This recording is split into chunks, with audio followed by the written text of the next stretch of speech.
আসসালামু আলাইকুম lovely audience, আশা করি আপনারা ভালো আছেন।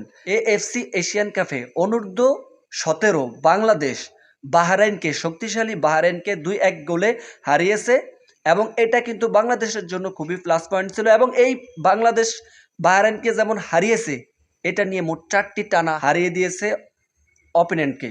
ডেফিনেটলি সেই 4টির ভিতরে তিমুর লেস্তেরকে 5-0 হারিয়েছে।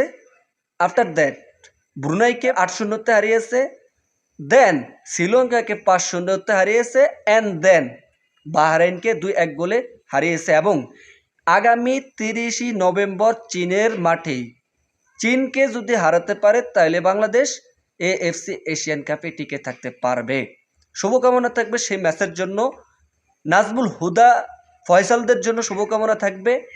ডেফিনেটলি বাংলাদেশ কিন্তু এই মুহূর্তে খুবই তুঙ্গে আছে ফুটবলে। যেমনটা বড় টিমে, মূল টিমের কথা যদি বলি এই মুহূর্তে, সেই ক্ষেত্রে সেই মূল টিমের হামজা চৌধুরী, সমিত সোম, জায়ান আহমেদরা যখন বাংলাদেশের পাড়া দিয়েছে তখন কিন্তু তারা ঝাঁপিয়ে খেলেছে এবং কি ভারতও কিন্তু বাংলাদেশের কাছে পাত্তা পায় নাই, এবং হংকং, চায়নাও কিন্তু বাংলাদেশের কাছে পাত্তা পায় না একরকম।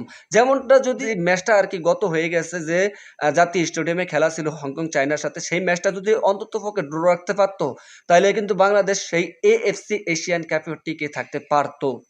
যাই হোক, আমাদের জন্য লাক ফেভার ছিল না। আগামী ম্যাচেসের জন্য অবশ্যই বাংলাদেশ টিম, মূল টিমের জন্য শুভকামনা থাকবে। এই ছোট টিমের কথা বলি, ছোট টিম কিন্তু এই মুহূর্তে খুবই ঝাঁপিয়ে খেলতেছে এবং কি আমার মনে হয় তারা এএফসি এশিয়ান কাপে ভালো খেলবে এবং সেই রাউন্ডে যেও বড় টিমদেরকে ধুলাই করবে। We are strongly believe that. তো এই হচ্ছে আপডেট। ভালো খেলছে নাজমুল হুদার বাহিনীরা এবং শেষ পর্যন্ত 84 মিনিটে আমরা গোল কনসিড করতে পেরেছি।